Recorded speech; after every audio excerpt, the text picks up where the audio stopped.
Okay, Bob. So the Cedar Point Duels, not a bad facility. Would you agree with that? Phenomenal. You don't put the beams up. Tate Miller. I heard. I think they're still up. Some creakers. Now I'm worried. Now I'm a little worried. Are you worried a little That's bit? right. He does good work. Tate's impeccable with his. The welding is phenomenal. Yeah, I don't think he did that. I think he's just pulling the levers, and other guys are setting him. But it's a clear span. Yeah, if you look, it's a massive span. But okay, Genoa had a rough year. Yeah. Genoa battled though. We scrapped. I got to give Giles a lot of credit.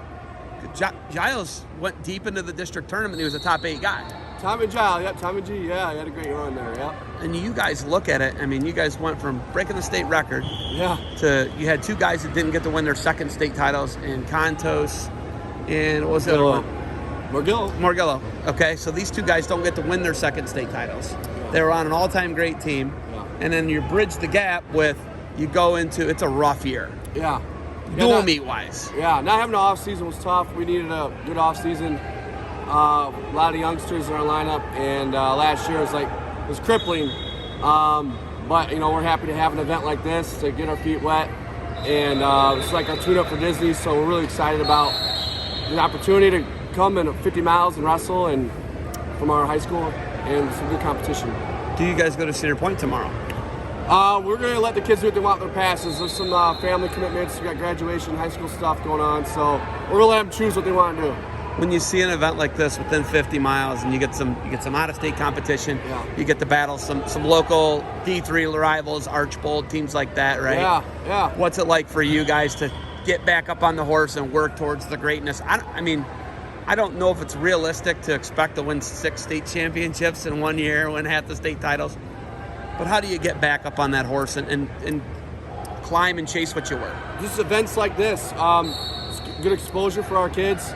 Like you said, there's a blend of high schools from out of state, and then D3 rivals for us too.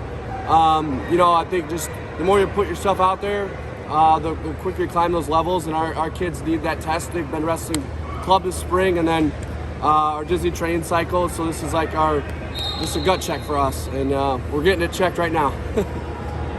Rockets are coming over. O'Carver's coming over to your league. I'm not gonna lie. I hate the move. It's an awful move. I really dislike the move. Not against you guys in your league. I really am an SBC guy. Yeah, I competed in it. All my nephews have so far. Brothers. I love the SBC. To leave the SBC is really tough because it's a huge fall off as far as they got way more teams. And all representing all the divisions. 18, right? Right? Yeah, it's crazy. Yeah. Over 20 actually when the small schools have full team when they have teams, right? Yeah. So it's a big drop off as far as the league tournament. You just don't have as many teams. Right. Yeah. That's simple math, right? Right. You know math, Bob. A little bit. When you look at it though, them coming over now you gotta deal with George more.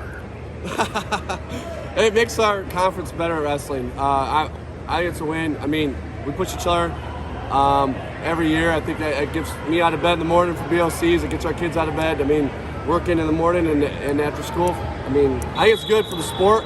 Our conference is going to be better at wrestling. Selfishly, I know it's bad for the SPC, but I think it's good. I learned from George too. We'll just rub elbows more. You understand where I'm coming from, right? Biased Homer SBC guy, right? It's just a great conference. Yeah. And not that your conference isn't great. It's just the numbers are so much smaller. Yeah, I mean, you could still be state champs in the NBC. It's not going to hurt you. You proved that. Yeah, it's not going to hurt you. So, and I think there's some, mommy's had success in wrestling in years past. So I think it's a good move, and we're excited about it. And I think O'Carver's doesn't have anything to worry about. They're going to be just fine. This event's probably going to grow. I don't know if it's ever going to be like National Middle School Duels, which is a big part. Dom D'Amelio's the brain. That's his brainchild. For this event, I know they got the facility. Yeah. Will we continue to see? I mean, I know you can't speak for this event, but will your event continue to grow with National Middle School Duels? Yeah, with Dom's leadership, it's fantastic. And he's year round. He's working on it. We're getting emails and decisions every week. So, yeah, we hope to continue to team up with Jared and do cool stuff like this.